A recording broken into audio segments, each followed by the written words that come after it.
الحمد لله الحنان المنان الذي خلق الإنسان وعلمه البيان والصلاة والسلام على رسوله سيد الإنس والجان وعلى آله وأصحابه ذوي الخير والإحسان أما بعد فأعوذ بالله من الشيطان الرجيم بسم الله الرحمن الرحيم اليوم أكملت لكم دينكم وأتممت عليكم نعمتي ورضيت لكم الإسلام دينا صدق الله مولانا العظيم۔ بارگاہ رسالت معاب صلی اللہ تعالیٰ علیہ وسلم میں درود پاک کا ہدیہ پیش کریں۔ اللہم صلی علی سیدنا و مولانا محمد معدن الجود والکرم وآلہ واصحابہ الکرام وابنہ الکریم وبارک وسلم صلاة دائمة سرمدا ابدا۔ قرآن پاک میں ایک ایسی آیت ہے جس کے متعلق یہودی کہتے ہیں کہ اگر یہ آیت ہمارے دین میں داخل ہوئی ہوتی یا ہماری کتاب میں اتری ہوتی تو ہم اس کو عید کا دن منا لیتے۔ یہودی یہ کہتے ہیں اس آیت کا نزول اگر ہماری کتابوں میں ہوا ہوتا تو جس دن یہ آیت اتری اس دن کو ہم عید کا دن منا لیتے۔ وہ آیت کون سی ہے وہی میں نے آج آپ کے سامنے تلاوت کی ہے۔ اللہ فرماتا ہے یہ حجۃ الوداع کے موقع پر حضور صلی اللہ تعالیٰ علیہ وسلم کا آخری حج تھا آپ کی ظاہری زندگی کا۔ اس دن یہ آیت نازل ہوئی تھی اور حضور اکرم صلی اللہ تعالیٰ علیہ وسلم نے اپنا حج مکمل کر کے ارشاد بھی فرمایا تھا کہ آج کے بعد ہو سکتا ہے کہ میں اس جگہ پر تم سے دوبارہ ملاقات نہ کروں۔ اور وہ آخری حج کہا جاتا ہے اور آخری خطبہ بھی حضور کا خطبۃ الوداع جس کو کہتے ہیں مشہور ہے۔ اس وقت یہ آیت اتری تھی۔ آیت کا معنی پہلے سن لیں، ترجمہ۔ رب تعالیٰ فرماتا ہے الیوم اکملت لکم دینکم واتممت علیکم نعمتی، آج کے دن میں نے تمہارا دین مکمل کر دیا اور میری نعمتیں پوری اتار دیں۔ ورضیت لکم الاسلام دینا، اور تم کو اسلام دے کر میں راضی ہوا۔ یہ آیت ہے۔ کسی بھی دین کے بارے میں یہ دعویٰ نہیں ہے کہ وہ پورا کمپلیٹ ہے سوائے اسلام کے۔ پہلے جتنے دین آتے رہے بعد میں اور اس میں شوشہ تھا کہ آخری نبی آنے والے ہیں، شریعت پھر بدلے گی۔ موسیٰ علیہ السلام کا زمانہ آیا، ان کی شریعت تھی، پھر اس کے بعد زمانہ تبدیل ہوا، عیسیٰ علیہ السلام کا دور آیا، شریعت بدلی ہے۔ عقیدہ نہیں بدلتا، شریعت یہ لا کو کہتے ہیں، قانون، قوانین بدلے جاتے رہے۔ آدم علیہ السلام کی شریعت میں الگ قوانین تھے، نوح علیہ السلام کی شریعت میں قانون الگ تھے، بدلتی گئی شریعتیں، لیکن آ کر سٹاپ ہو گئی حضور پاک صلی اللہ علیہ وسلم کے اس دین پر۔ اور پھر رب تعالیٰ نے فرمایا اب دین کمپلیٹ ہو گیا، اب شریعت نہیں بدلی جائے گی قیامت تک، اس میں رد و بدل نہیں ہوگا۔ جو حرام ہے وہ قیامت تک حرام رہے گا، جو حلال ہے وہ قیامت تک حلال رہے گا۔ اب کوئی دنیا میں نہیں آئے گا جو اس شریعت میں کوئی نیا حلال پیدا کرے، نیا حرام پیدا کرے۔ حضور اکرم صلی اللہ تعالیٰ علیہ وسلم کا یہ دین کمپلیٹ ہے، مکمل ہے۔ اب آپ سنیے، قرآن پاک نے جب یہ فرما دیا کہ دین مکمل ہو گیا، یہ وعدہ، یہ دعویٰ کسی اور دین میں نہیں ہے، صرف اور صرف اسلام میں ہے کہ یہاں پیدا ہونے سے لے کر کے وفات تک کے مسئلے اللہ تعالیٰ نے تمہیں بیان کر دیے۔ وَلَا رَطْبٍ وَلَا يَابِسٍ إِلَّا فِي كِتَابٍ مُبِينٍ، کوئی خشکی کی چیز بھی نہیں ہے، کوئی تری کی چیز بھی نہیں ہے جس کو قرآن نے بیان نہ کیا ہو۔ رب تبارک و تعالیٰ نے ساری چیزیں بیان فرما دی، تمہاری شریعت کمپلیٹ ہے۔ آج تمہیں اپنی زندگی گزارنے کے لیے لا، قانون کسی ایرے غیرے کے پاس سے لینے کی ضرورت نہیں۔ اسلام ہر قانون تمہیں دیتا ہے، چاہے بچوں کے معاملات ہوں، چاہے جوانوں کے معاملات ہوں، شوہر بیوی کے حقوق ہوں، ماں باپ کے حقوق ہوں، استاد شاگرد کے معاملات ہوں، پڑوسیوں کے حقوق ہوں، تجارت کے، لین دین کے، نکاح کے، خلا کے، عدت کے، طلاق کے، سارے مسائل پورا کا پورا تفصیل کے ساتھ اسلام تمہیں دیتا ہے۔ اس طرح کا کوئی لا پوری دنیا میں نہیں ہے جس طرح اسلام کے پاس ہے۔ ظاہر سی بات ہے جب اسلام کے پاس اتنا بڑا مکمل نظام ہوگا تب تو پھر یہ ٹارگٹ نمبر 1 پوری دنیا میں ہوگا ہی ہوگا۔ یوں ہی اسلام سے لوگ نہیں چڑھتے، یوں ہی اسلام سے نہیں نفرت کرتے۔ ظاہر سی بات ہے کہ حسینوں سے ہی حسد ہوتا ہے، کوڑی سے کون حسد کرے گا؟ جس کو کوڑ کی بیماری ہو اس سے کوئی حسد نہیں کرتا۔ ایک حسین دوسرے حسین سے بھی نفرت کرتا، حسد کرتا ہے، یا کم صورت والا اچھی صورت والے سے حسد فطری طور پر کرتا ہے۔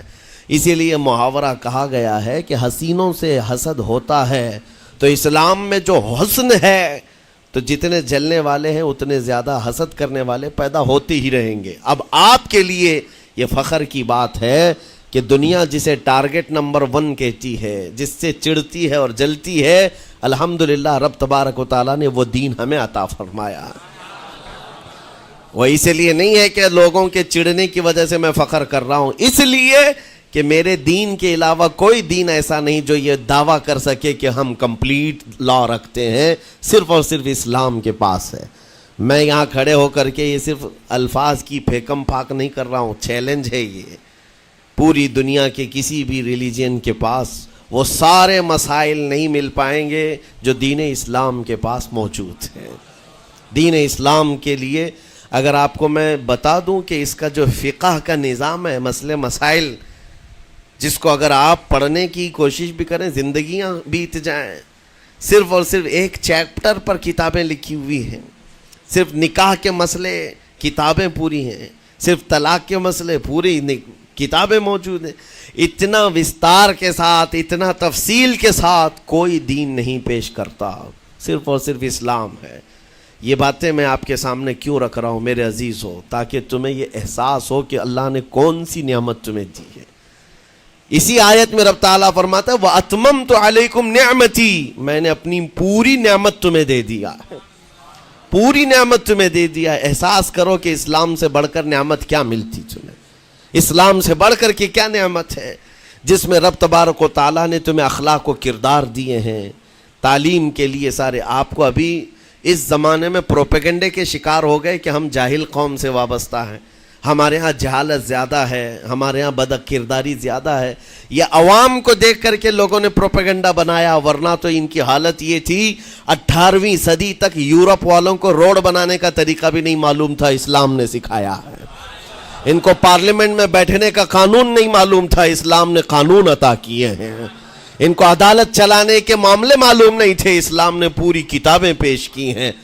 اٹلی اور ڈنمارک جو آج یورپ کی کنٹریز میں شامل ہوتے ہیں، یہاں کے بادشاہوں کے بچے اسلامی علماء کے پاس اندلس میں پڑھنے کے لیے جاتے تھے، عیسائیوں کے، دوسروں کے، انگریزوں کے بچے، اور جب پڑھ کر کے آتے تھے اٹلی اور ڈنمارک میں واپس، تو پورے لوگ ان کو دیکھنے کے لیے بھیڑ لگاتے کہ یہ علماء اسلام سے پڑھ کر کے آ رہے ہیں۔ دنیا کو قلم پکڑنا سکھایا ہے اسلام نے۔ آپ کو ابھی میں اس موضوع پر نہیں بات کر رہا ہوں جو اسلام نے پوری دنیا کو دیا ہے۔ آج یہ جو گھڑی دیکھتے ہیں نا ہر جگہ پوری دنیا کا ٹائم، سب سے پہلے مسلم علماء نے اس کو ایجاد کیا ہے۔ دنیا کو ٹائم دیکھنے کا طریقہ اسلام نے سکھایا ہے۔ آپ کو ایک دو نہیں، آج پوری دنیا میں میڈیکل سرجری جو بھی ہوتی ہے، آپ کو پتہ ہے چیر پھاڑ کرنا ہر جگہ ضروری ہو گیا ہے، آپریشن تھیٹر، ساری دنیا جو سرجری کرتی ہے اس کے بیسک قانون بو علی سینا اسلامی عالم کے لکھے ہوئے ہیں۔ آج بھی امریکہ کی یونیورسٹی میں یہ کتاب داخل ہے، کیلیفورنیا میں۔ اسلامی علماء نے جو پوری دنیا کو دیا ہے وہ ایک الگ ٹاپک ہے۔ وہ اس کی ترقی اور عروج کا وقت تھا۔ اسپین میں کیمسٹری میں سب سے پہلے ایجاد کرنے والے علماء موجود ہیں، جابر بن حیان ہیں، جو الجبرا پوری دنیا کو دیا ہے۔ آج ہر یونیورسٹی، ہر کالج میں الجبرا کا سبجیکٹ ہوتا ہے۔ کس نے لکھا ہے؟ دنیا کو چلنے کا سلیقہ اسلام نے سکھایا ہے، بولنے کا طریقہ اسلام نے سکھایا ہے۔ سیاست کے معاملات آپ کو پتہ ہے، پہلے کے دور کی سیاست یہ تھی جو بادشاہ بن گیا اس کا راج ہے، اس کا قانون ہے، اور رات کو خواب میں کوئی چیز دیکھے تو صبح قانون بنا دے گا۔ بادشاہوں کا مزاج ہے، خواب میں کوئی چیز نظر آ گئی صبح وہ قانون بن گئی۔ تو یہ تو سلسلہ چلتا تھا پوری دنیا میں، اور آج بھی دنیا اس بات کی قرضدار ہے کہ حقیقت میں سیاست کسی نے سکھائی ہے تو وہ عمر ابن خطاب کی سیاست ہے۔ صدیق اکبر کی سیاست ہے۔ خلفائے راشدین نے جو حکومت و سیادت کر کے دنیا کو دکھایا ہے اس کی مثال کوئی پیش نہیں کر سکتا۔ اسی لیے ہمارے اس دیش کے جانتے ہیں جن کو موہن داس کرم چند گاندھی کہا جاتا ہے، گاندھی جی کو آج سارے لوگ یاد کرتے ہیں۔ گاندھی نے یہ کہا ہے اپنے دور کے حکومت چلانے والوں کو مثال اگر کوئی دے سکتا ہوں تو ابو بکر اور عمر کی دے سکتا ہوں، کیونکہ یہ کالپنائیں نہیں ہیں، یہ خیالی نہیں ہیں، یہ فیلڈ میں اترے ہوئے لوگ ہیں۔ وہ صدیق اکبر اسلام نے دیا ہے جس نے پوری دنیا کو فاقہ کشی میں خود رہ کر کے لوگوں کی بھوک مٹانے کا سلیقہ عطا کیا ہے۔ اس عمر ابن خطاب کو اسلام نے دنیا میں پیش کیا ہے جس عمر فاروق کا حال یہ ہے پورا مدینہ رات کو سوتا ہے اور یہ خلیفہ وقت گلیوں میں گشت کر رہا ہوتا ہے کہ کوئی بھوکا نہ سو رہا ہو۔ آپ کو پتہ ہے وہ عمر ابن خطاب رات کے وقت گزرتے ہوئے ایک گھر کے قریب سے جا رہے ہیں تو دیکھا ایک مرد باہر بیٹھا ہوا ہے، اندر سے رونے کی آواز آ رہی ہے۔ اس کے مرد سے پوچھا آپ نے، وہ نہیں پہچانتا تھا، آپ کبھی حجاب ڈالتے کبھی پردہ ڈالتے اور رات کو گلیوں میں مدینے کے گشت کر رہے ہوتے۔ اس مرد سے پوچھا کیا معاملہ ہے؟ کہا کہ میری بیوی کے بچے کی ولادت کا وقت قریب آ گیا ہے، درد ذہ میں مبتلا ہے اور گھر میں کوئی نہیں ہے، تکلیف ہے۔ جانتے ہو حضرت عمر فاروق رضی اللہ تعالیٰ عنہ اپنے گھر سے اپنی بیوی کو، اپنی بیٹی کو، اپنی بہو کو بلوایا اور کہا جاؤ یہاں پر گھر میں بچے کی ولادت ہونے والی ہے، اس کی تیمارداری کر۔ صبح تک خلیفۃ المسلمین کے گھر کی عورتیں ایک غریب کے گھر کی عورت کی تیمارداری کر رہی ہیں۔ جب بچے کے ولادت کی آواز آئی سب سے پہلے مبارکبادی دینے والے عمر ابن خطاب ہیں۔ اس سے کہتے بھائی تمہیں مبارک ہو، اللہ نے بیٹا عطا فرمایا۔ وہ خوش و خرم ہے کہ میرا کوئی رشتہ دار نہیں ہے، اجنبی رات کو آیا ہے اور مجھے مبارکبادی بھی دیا، میرے گھر کے سارے کام کاج بھی اٹھا لیا اور اپنی پیٹھ پر گھر سے بوریا لا کر کے آٹے اور راشن کا اس گھر میں پہنچایا اور کہا خوش و خرم رہو، اللہ نے تمہارے گھر میں برکت دی ہے۔ صبح اٹھ کر کے وہ لوگوں کو بتا رہا ہے اللہ نے رات کو ایک عجیب فرشتہ بھیجا، میرے گھر میں اکیلی عورت تھی، درد ذہ میں مبتلا تھی، 3 عورتیں بھی آئی اور ایک مرد بھی آیا، رات بھر میرے ساتھ بیٹھا رہا، مجھے کھلایا پلایا بھی، میرے گھر کی تیمارداری بھی کر کے گیا۔ لوگوں نے کہا جانتے ہو کون تھا؟ وہ عمر ابن خطاب امیر المومنین تھے۔ دنیا کو یہ سیاست کا سلیقہ دینے والا اسلام کا وہ عظیم سپہ سالار ہے۔ آج بھی آپ کو میں بتاؤں اٹلی میں اور ڈنمارک میں اور کچھ کنٹریز میں ایک دن منانے کا پرستاؤ پیش کیا جا رہا ہے۔ یہ نہیں کہہ رہا ہوں ریچرڈ کا یا ریمونڈ کا، کوئی جو بڑے بڑے ان کے سپہ سالار ہیں ان کا ایک دن منایا جائے گا جن کو مطلب کوئی بہت بڑا نوبل پرائز ملا ہو۔ میں یورپین کنٹریز کی بات کر رہا ہوں جہاں وہ اپنے بادشاہوں کے پیدائش کا دن یا ان کے کسی اینیورسری کو منانے کا پرستاؤ نہیں پیش کر رہے، بلکہ یورپ کی یہ 2 کنٹریاں ہیں جو یہ پرستاؤ پیش کر رہی ہیں کہ سال میں ایک دن ایسا منایا جائے جس کا نام صلاح الدین ایوبی ڈے ہونا چاہیے۔ یہ ہم نہیں کہہ رہے ہیں، دنیا آج بھی اس بات کو تسلیم کرتی ہے، صلاح الدین جیسا جرنیل دیکھا نہیں ہے۔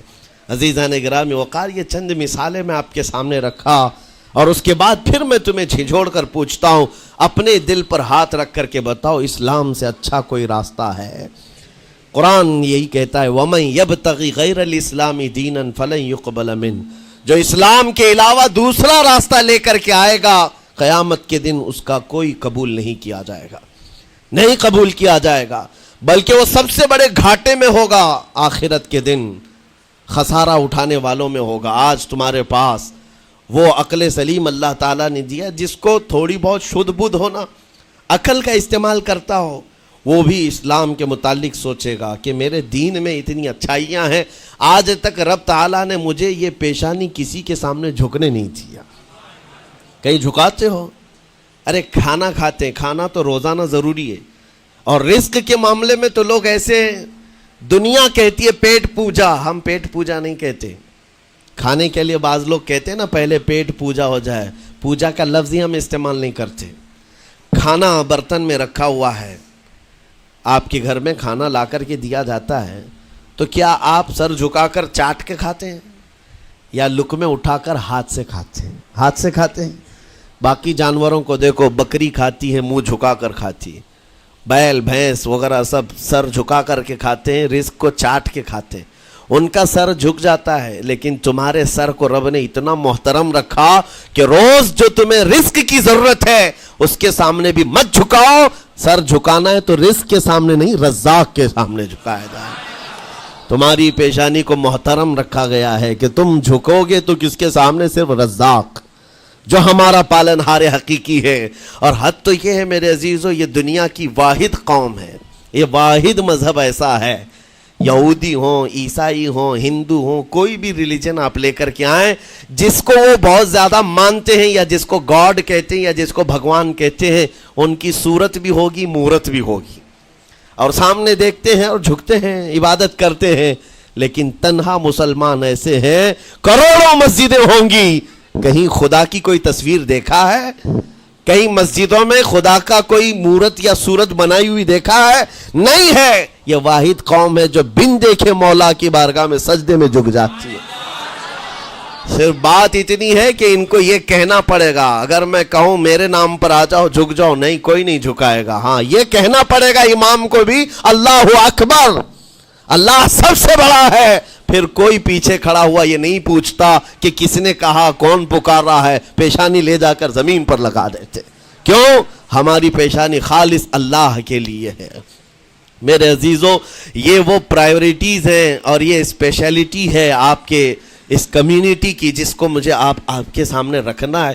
اتنی سارے اچھے گلشن کو چھوڑ کر اگر کوئی بربادی کی طرف جائے تو پھر سوائے بدنصیبی کے کیا ہے اس کے پاس؟ جس کو اللہ تبارک و تعالیٰ وعدے کیا ہو کہ تم اپنی جان اور اپنے مال کے بدلے مجھ سے جنت خرید لو، جہاں پر سارے اخلاق و کردار اور دنیا کی سب سے اعلیٰ اخلاق تمہیں سکھانے کے دعوے کیے گئے ہوں، وہ چھوڑ کر کے اگر دنیا کہیں اور جائے تو پھر تمہاری یہ ہرما نصیبی ہے. ایک بات میں آپ کو بتاؤں، سکسیس کس کو کہتے ہیں؟ کامیابی. اور ہر کوئی یہ کہتا ہے کہ مجھے سکسیس کی طرف سفر کرنا ہے. 10ویں پاس نوجوان کو بھی پوچھیں کہ کوئی بھی کورس کر رہا ہے، آگے جا رہا ہے، کیوں جا رہا ہے؟ کچھ سکسیسفل لائف گزارنا ہے، کامیاب زندگی گزارنا ہے، اس کے لیے دروازے کھٹکھٹا رہا ہے. تمہیں پتہ ہے ان مسجدوں کے میناروں سے جو آواز گونجتی ہے اذان کی، اس میں ایک لفظ آتا ہے، سارے لفظ تو آپ کو یاد ہوں گے، اللہ اکبر بھی کہا جاتا ہے، اشہد ان لا الہ الا اللہ بھی، اشہد ان محمد رسول اللہ بھی ہے. اس کے بعد ایک لفظ پکارتا ہے مؤذن، حی علی الصلاۃ. حی علی الصلاۃ کا مطلب ہوتا ہے آؤ نماز کی طرف، آؤ نماز کی طرف. اس کے بعد ایک اور لفظ پکارتا ہے حی علی الفلاح، جس کا معنی معلوم ہے آپ کو؟ مؤذن یہ کہتا ہے آؤ کامیابی کی طرف، آؤ کامیابی کی طرف. ٹوٹل یہ دن میں 10 بار مؤذن پکارتا ہے. فجر میں 2 بار، ظہر میں 2 بار، عصر میں 2 بار، مغرب میں 2 بار، عشاء میں 2 بار. کتنی مرتبہ پکارا؟ 10 بار پکارا تمہیں، آؤ کامیابی کی طرف. لیکن ایک بات یاد رکھو، یہ پکارنے والے مؤذن کی حالت مت دیکھو کہ یہ پکار رہا ہے، بلکہ یہ رحمان کی صدا ہے، یہ اللہ کی صدا ہے جو تمہیں بلا رہا ہے. یہ تو اپنی آواز اور اپنے الفاظ سے ترجمانی کر رہا ہے اور تمہیں اللہ کی صدا تمہارے تک منتقل کر رہا ہے. لیکن حقیقت میں بلانے والا کون ہے؟ اللہ ہے. مسجدوں میں بلانے والا کون ہے؟ اللہ ہے. اللہ کی صدا پر آپ آ رہے ہو. اب سوچو، جو رحمان تمہیں 10 مرتبہ دن میں یہ بات پہنچا رہا، آؤ کامیابی کی طرف، آؤ کامیابی کی طرف، تم اس چیز کو چھوڑ کر کے کامیابی ان لوگوں کے سامنے ڈھونڈنے نکلے جن کو پیشاب کرنے کا سلیقہ نہیں معلوم، جن کو کھانے پینے کے طور طریقے نہیں معلوم. ان لوگوں کے پاس ہمارے بچے اگر کامیابی ڈھونڈیں گے تو بات یہی ہے، ٹوپی کو سر پر پہنو تو اچھا لگے گا، لیکن دوسری جگہ پہننے لگو تو بیوقوف کہیں گے، ظلم کر رہے ہو ٹوپی کے ساتھ. اسی طرح میں کہتا ہوں مسلمان کو اللہ کی بارگاہ میں آ جانا سب سے بڑی کامیابی ہے. اور اگر دوسروں کے ہاں در در بھٹکتا ہے تو گویا کہ اس نے اپنی حیثیت کو ہی گرا دیا ہے. اسی لیے اقبال نے کیا کہا تھا، بہت اچھی بات، کہ وہ ایک سجدہ جسے تو گراں سمجھتا ہے. گراں کا مطلب کیا؟ بھاری. ایک سجدہ کرنے میں تو بھاری پن محسوس کرتا ہے، وہ ایک سجدہ جسے تو گراں سمجھتا ہے، ارے 1000 سجدوں سے دیتا ہے آدمی کو نجات۔ در در جھکنے سے تو تمہیں بچا لیتا ہے، اس کے سامنے بھی جھکا، نیتا کے سامنے بھی جھکا، سیٹھ کے سامنے بھی جھکا، پولیس کے سامنے بھی جھکا، جج کے سامنے بھی جھکا، سب کے سامنے جھک رہا ہے۔ ایک سجدہ یہاں کر لے، مولا ہر سجدے سے تجھے آزاد کرتے۔ یہاں جھکنے والا پھر کہیں اور نہیں جھکتا۔ ہاں اسی لیے شاعر نے کہا ہے، مرد حق باطل کے آگے مات کھا سکتا نہیں، سر کٹا سکتا ہے لیکن سر جھکا سکتا نہیں۔ یہ ہماری تاریخ ہے جو آپ کے سامنے ہے۔ آپ کو پراؤڈ فیل ہونا چاہیے کہ رب تعالیٰ نے مجھے کون سی بڑی نعمت عطا کی، اتنی عظیم نعمت ہے۔ ایک واقعے کے ساتھ میں اپنی گفتگو کو آپ کے اندر ڈالنے کی کوشش کرتا ہوں۔ حضور پاک صلی اللہ تعالیٰ علیہ وسلم کے دین کی حلاوت اور چاشنی کس کو ملے گی پتہ ہے؟ 3 چیزیں۔ جو ایمان کی لذت جس کو ملتی ہے وہ پھر دوسری جگہ نہیں منہ مارتا، ادھر ادھر نہیں دیکھتا کہ کہاں کامیابی ہے، کہاں سکسیسفل ہے، بلکہ جس کو ایمان کی لذت ملی ہے وہ یہ سوچتا ہے کامیابی میرے نبی کے قدموں میں ہے، مجھے جو ملنا ہے وہ یہیں سے ملنا ہے۔ بریلی کے امام کہتے تھے، یا رسول اللہ خلق کے حاکم ہو تم، رزق کے قاسم ہو تم، جو ملا تم سے ملا تم پہ کروڑوں درود، اور تم ہو حفیظ و مغیث، یا رسول اللہ تم ہو حفیظ و مغیث، کیا ہے وہ دشمن خبیث، تم ہو تو پھر خوف کیا، تم پہ کروڑوں درود۔ یہ ایمان کی لذت جسے مل جاتی ہے وہ کامیابی حضور کے قدموں میں ہی دیکھتا ہے، پھر اسے ادھر ادھر کی چیزیں نہیں پریشان کرتی۔ یمن کا ایک قبیلہ تھا بنو کلب، اس قبیلے کے ایک شخص تھے حارثہ نام، ان کی بیوی سعدہ۔ ایک چھوٹا سا واقعہ بتا رہا ہوں۔ حارثہ اور سعدہ چھوٹا سا خاندان تھا، 3 بچے تھے۔ حارثہ کے بیٹوں میں ایک بیٹے کا نام ہے زید، نام یاد رکھے ہیں، بہت امپورٹنٹ نام میں ذکر کر رہا ہوں۔ ایک ہی نام ایسا ہے جو قرآن میں آیا ہوا ہے، وہ زید۔ یہ حارثہ کے بیٹے زید ہے، بیوی سعدہ ہے۔ یہ حارثہ اور سعدہ 3 بچوں کے ماں باپ تھے، ہنسی خوشی زندگی گزار رہے تھے۔ سعدہ ایک دن اپنے بچوں کو لے کر اپنے میکے جا رہی تھی، راستے میں ڈاکوؤں کا حملہ ہو گیا، مال سب چھین لیا قافلے کا، اور اتفاق ایسا کہ یہ 8 سال کے جو زید تھے ان کو بھی ڈاکوؤں نے چھین لیا۔ ایک ماں سے اس کا 8 سالہ بڑا بیٹا چھین لیا جائے تو ماں کی کیفیت کیا ہوتی؟ اس قدر درد میں تھی ماں، جان تو بچ گئی، 2 بچے بھی بچ گئے، لیکن بڑا بیٹا میرے ہاتھ سے چلا گیا۔ مارے مارے صحراؤں میں گھومتی تھی، پکارتی تھی میرا زید میرا زید میرا زید میرا زید۔ ڈاکوؤں نے زید کو کیا کیا؟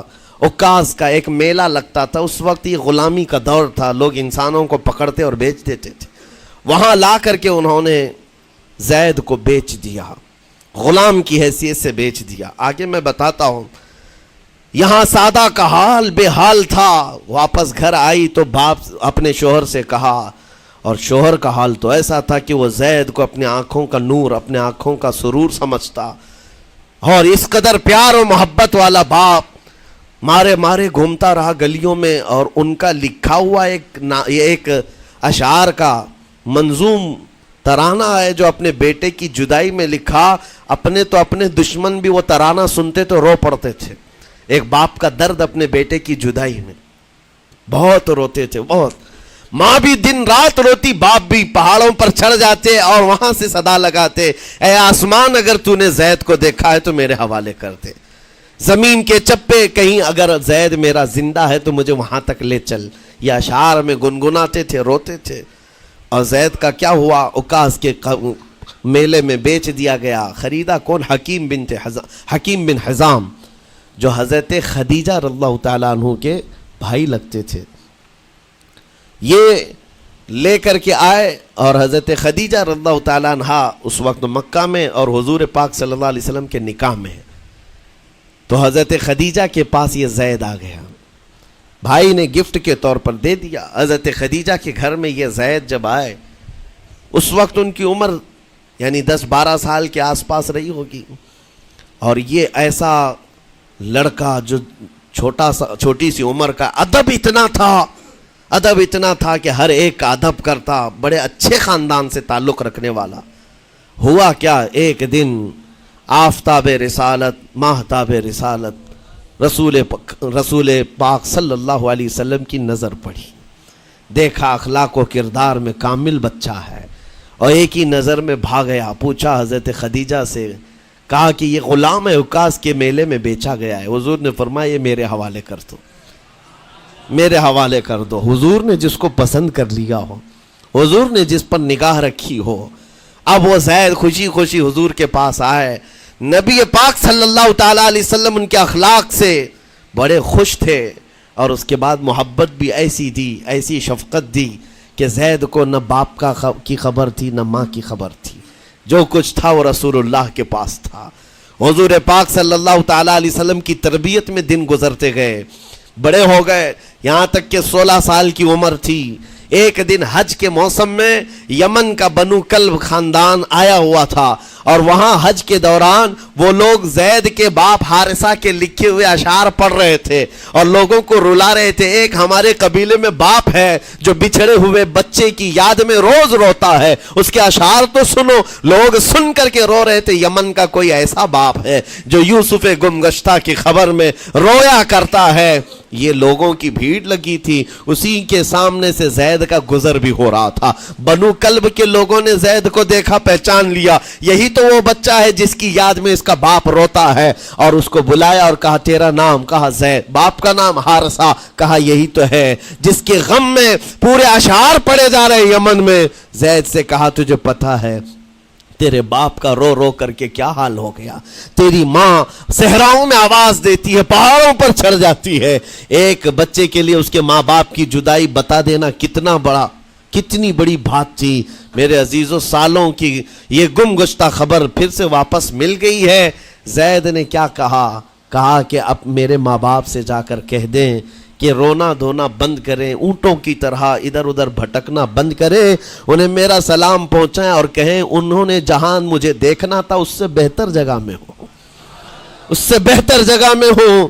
یہ بنو کلب خاندان گیا یمن, جا کر کے باپ سے کہا, حارثہ سے اور سعدہ سے, خبر تمہارے لیے اچھی لائے, تمہارا گم ہوا بیٹا جو پچھلے 10-12 سالوں سے تمہیں نہیں مل رہا تھا وہ حرم کعبہ کے پاس ہمیں نظر آیا ہے. غلام بنا کر لوگوں نے بیچا ہے اسے, لیکن وہ ایک ایسے حسین و جمیل کی غلامی میں ہے, ایک ایسے حسن والے کی غلامی میں ہے کہ زید وہاں سے ہٹنا نہیں چاہتا. باپ نے کہا میرے کلیجے سے پوچھو مجھ پر گزرتی کیا ہے, اس کی ماں سے پوچھو, ایک نظر دیکھ لے گا وہ واپس ہماری جھولی میں آ جائے گا.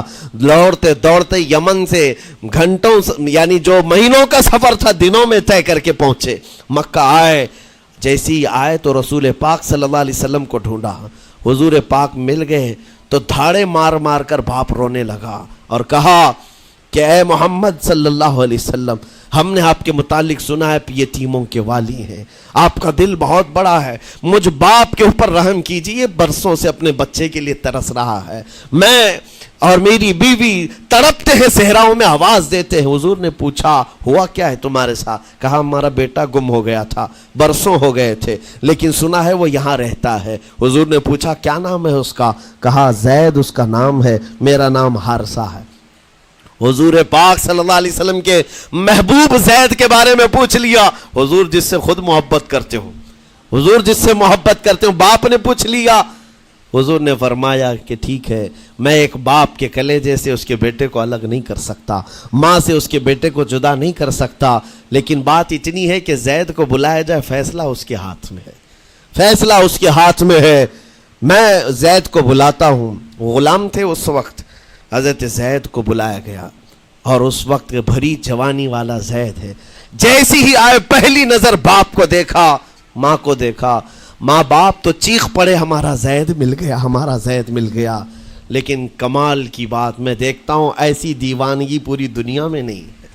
زید نے دیکھا اپنے ماں اور باپ کو, لیکن اسی وقت اپنی آنکھیں جھکا لی اور حضور کی طرف کر لیا.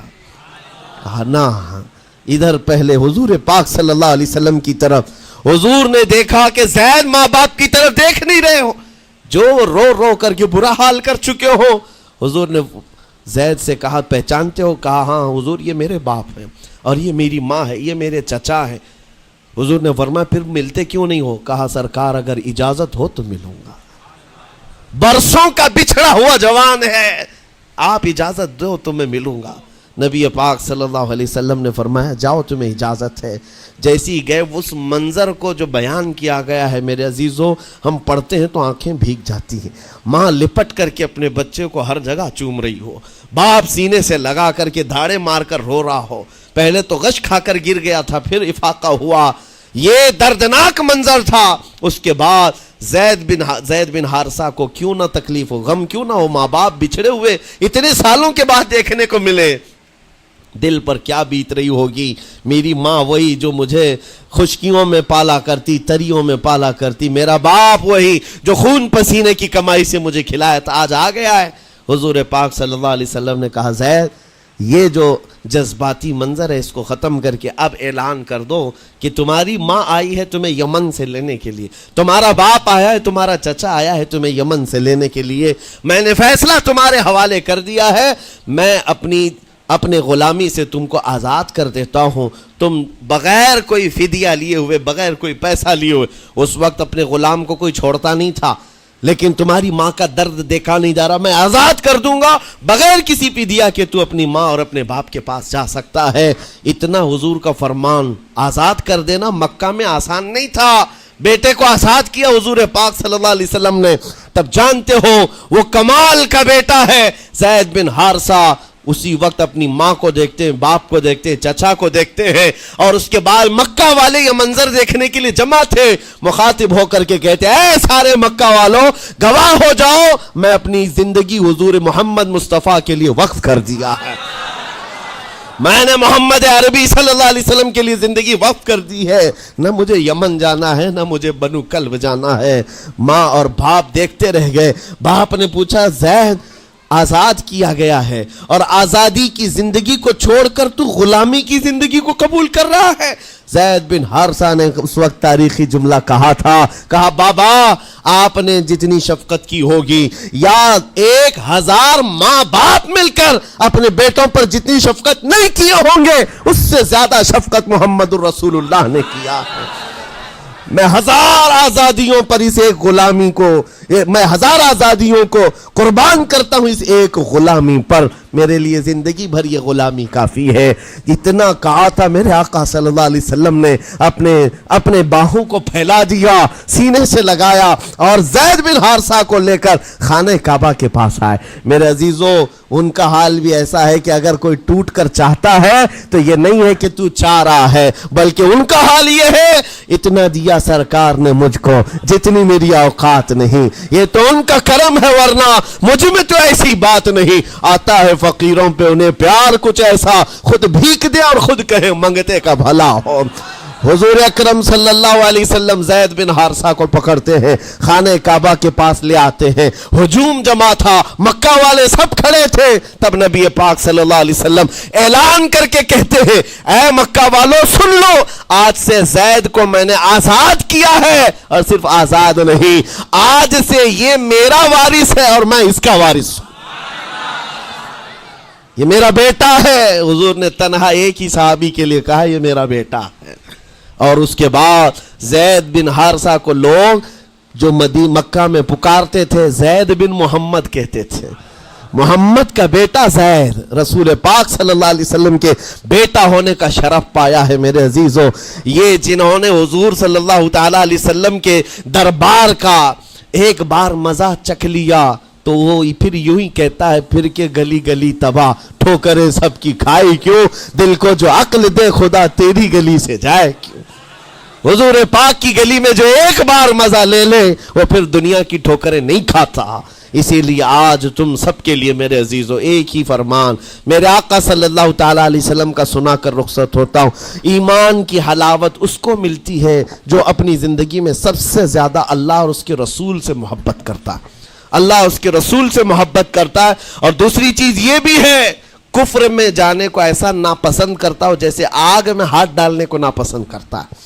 کفار و مشرکین کے میلے آج لگ رہے ہوں گے لیکن تمہارا امتحان ہوگا، 31 نائٹ آنے والی ہے، یہ آزمائش کی رات ہے. لوگوں کو دیکھا جائے گا کہ تم کون سی عیاشیوں میں جاؤ گے. تم اس رات کو کیا دنیا داروں کو دیکھ کر ان کے پیچھے بھاگ جاؤ گے؟ ایک بات یاد رکھو، شیروں کو جس کام کے لیے پیدا کیا گیا اسی کام پہ رہنا چاہیے. اور شیر اگر اپنا کام بھول جاتا ہے تو کتے اس کے اوپر لگ جاتے ہیں. تمہارا کام کتوں کی طرح بھونکنا نہیں ہے، تمہارا کام شیروں کی طرح دہاڑنا ہے. میرے عزیزو، محمد عربی صلی اللہ علیہ وسلم کے وہ شیر جو گٹر اور نالی کے لیے نہیں پیدا کیے گئے، اعلیٰ اخلاق و کردار کے لیے پیدا کیے. تم امت محمدیہ خیر امت ہو، شراب پینے کے لیے نہیں، جوا کھیلنے کے لیے نہیں، تاش کے پتوں پر مال اڑانے کے لیے نہیں، غلط نگاہوں کو پھیلانے کے لیے نہیں، آوارہ گردی کے لیے نہیں پیدا کیے گئے. تمہاری نسبت رسول اللہ سے ہے. اتنی بات یاد رکھو، اللہ نے مجھے خیر امت کہا ہے. میری آنکھیں اٹھ رہی ہیں تو فرشتے بھی دیکھ رہے ہیں، رب تعالیٰ دیکھ رہا ہے. میرے چلنے پھرنے کو رب تبارک و تعالیٰ اس کے علم سے کوئی ایک ادا بھی میری بے خبر نہیں ہے، غافل نہیں ہے. اس لیے عزیزان گرامی وقار، تمہارے اس آنے والے نئے سال کی کیسے آپ اوپننگ کرتے ہو، کیسے اس کی ابتدا کرتے ہو، یہ تمہارے ہاتھ میں ہے. گناہوں کی لذت کے ساتھ اپنی زندگی کا ایک نیا سال شروع کر رہے ہو، یا پھر رب تبارک و تعالیٰ کی تسبیح و تہلیل اور مصطفیٰ کریم کے قدموں میں درود بھیج کر اپنے نئے سال کی ابتدا کرتے ہو. میں تو یہ اعلان کرتا ہوں، اگر میرا یہ میسج سب تک پہنچ جائے کہ ہم نے بہت ساری عیدیں منائی ہیں، بہت ساری محفلیں منائی ہیں، ہم عید میلاد النبی کے نام پر جلسے جلوس سب کرتے ہیں، ہم 11ویں کے نام پر غوث پاک کے جلسے سجاتے ہیں، اعلیٰ حضرت کے نام پر، غریب نواز کے نام پر جلسے کرتے ہیں، لیکن دنیا ایک عید مناتی ہے ہیپی نیو ایئر کی، 31st نائٹ کی. میرے عزیزوں، ہم نوجوانوں سے کہتے ہیں اس عید کو دنیا کی عید ہے، اس کو بدل کر کے ہم ناموس رسالت کے لیے وقف کیوں نہ کرتے ہیں؟ ہم بھی اپنی مسجدوں میں رات کو آ جائیں، ساری مسجدیں یہ سال کے اختتام کے وقت کھل جائیں عشاء کے بعد، اور ہر مسجد اس بات کا خیال کرے کہ ہمارا وہ نوجوان آج کہیں عیاشی پر نہ جائے، اپنے سال کی اختتام اور ابتدا ہو رہی ہو. یہ ہم کو پتہ نہیں، ابھی تو ہم بیٹھے ہیں، اگلے سال تک ہم رہیں گے کہ نہیں رہیں معلوم نہیں. یہ تو دسمبر کا لاسٹ چل رہا ہے، لیکن یہ ہمیں پتہ نہیں 1 جنوری دیکھ سکتے ہیں کہ نہیں دیکھ سکتے، ہم میں سے کسی کو علم نہیں ہے. لیکن اس کے باوجود اگر اللہ تعالیٰ نے دے دیا آپ کو اس سال کا آخری، توبہ کرنا چاہیے. اے رب ذوالجلال، یہ پورا سال میرا جو بدکاریاں ہوئی ہیں، مجھ سے جو خرابیاں ہوئی ہیں، مجھ سے جو گناہ ہوئے ہیں، معاف کر دے. تو ایک نیا سال میری زندگی میں کھول رہا ہے. مولا، پچھلے سال جو مجھ سے گناہ ہوئے، اس سال وہ گناہ نہ ہو. میں تیرے دربار میں پناہ مانگتا ہوں، تیرے دربار کی پناہ مانگتا ہوں ان تمام شیاطین کے شر و فساد سے جنہوں نے مجھے بدکار بنانے کی کوششیں کی ہیں. اگر اس رات تمہاری دعا قبول ہو گئی تو انشاءاللہ 2024 ہمارا ہے. لوگ آج بہت ساری بھوشمانیاں کر رہے ہیں، 2024 ان کا ہے، ان کا ہے. میں کہتا ہوں غلامان مصطفیٰ کا ہے. ہاں، سال کی ابتدا اگر حضور پاک کے نام سے کرو، درودوں کی خیرات اور درودوں کی ڈالیاں نچھاور کرو نبی کریم صلی اللہ تعالیٰ علیہ وسلم کی بارگاہ میں، اور اللہ سے مدد مانگو کہ مولا اس سال کی ابتدا ہم تیرے نام سے شروع کر رہے ہیں. انشاءاللہ یقین ہے میرے عزیزوں، جو دروازے بند ہیں وہ کھلیں گے ضرور، اور جو آفتیں آئی ہیں وہ ٹلیں گی ضرور. بس بات صرف اتنی ہے، قرآن بھی کہتا ہے، جس کی ترجمانی اقبال کرتا ہے کہ محمد سے وفا تو نے تو ہم تیرے ہیں، یہ جہاں چیز ہے کیا، اے لوح و قلم تیرے ہیں. اللہ کریم کہنے سننے سے زیادہ عمل کی توفیق عطا فرمائے. نوجوانوں سے گزارش ہے، آج آپ یہاں پر تو پتہ نہیں ہے کمیٹی والے اس بات کی اجازت دیتے ہیں کہ نہیں دیتے، لیکن 31st نائٹ جو آئے گی، میری گزارش ہے کہ آپ مسجد کو کھلی رکھیں. اس رات یہاں ذکر کی محفل سجائی جائے، کریں گے انشاءاللہ. جو جہاں ہے وہ اپنی مسجدوں میں اس بات کا عہد کرے کہ آج ہم ذکر کریں گے، توبہ اور استغفار کریں، اور حضور پر درود پاک کی محفل سجائیں گے. اللہ تبارک و تعالیٰ آپ کے اس عزم کو قبول فرمائے. مولا کریم ہمیں رسول پاک صلی اللہ علیہ وسلم کے قدموں میں کامیابی ڈھونڈنے کی توفیق دے. مولا کریم بس اتنی دعا ہے کہ ہماری زندگی جب تک رہے تیرے نبی کے وفاداروں میں شمار فرما، اور بارگاہ مصطفیٰ میں یہ عریضہ ہے، یا رسول اللہ تیرے ٹکڑوں پہ پلے غیر کی ٹھوکر پہ نہ ڈال، جھڑکیاں کھائیں کہاں چھوڑ کے صدقہ تیرا، تو جو چاہے تو میل میرے دل کے دھلے، کہ خدا دل نہیں کرتا کبھی میلا تیرا، گندے نکمے کمی مہنگے ہیں کوڑی کے تین، کون ہمیں پالتا تم پہ کروڑوں درود، بے ہنر و بے تمیز کس کو ہوئے ہیں عزیز، ایک تمہارے سوا تم پہ کروڑوں درود، تم ہو عفو و غفور، تم ہو عفو و غفور، بخش دو جرم و خطا تم پہ کروڑوں درود، کر کے تمہارے گناہ مانگے تمہاری پناہ، تم کہو دامن میں آ تم پہ کروڑوں درود، یا رسول اللہ دل بے چین ہے بے قرار ہے، گناہ جب زیادہ ہوتے ہیں تو دلوں میں گھبراہٹ زیادہ ہوتی ہے، اور ان دلوں کی گھبراہٹ کا علاج ڈاکٹروں کی گولیوں اور انجیکشن سے نہیں ہے، ان دلوں کا قرار صرف اتنا ہے، یا رسول اللہ دل کرو ٹھنڈا میرا، وہ کفے پا چاند سا سینے پہ رکھ دو ذرا تم پہ کروڑوں درود، وآخر دعوانا الحمدللہ رب العالمین، السلام۔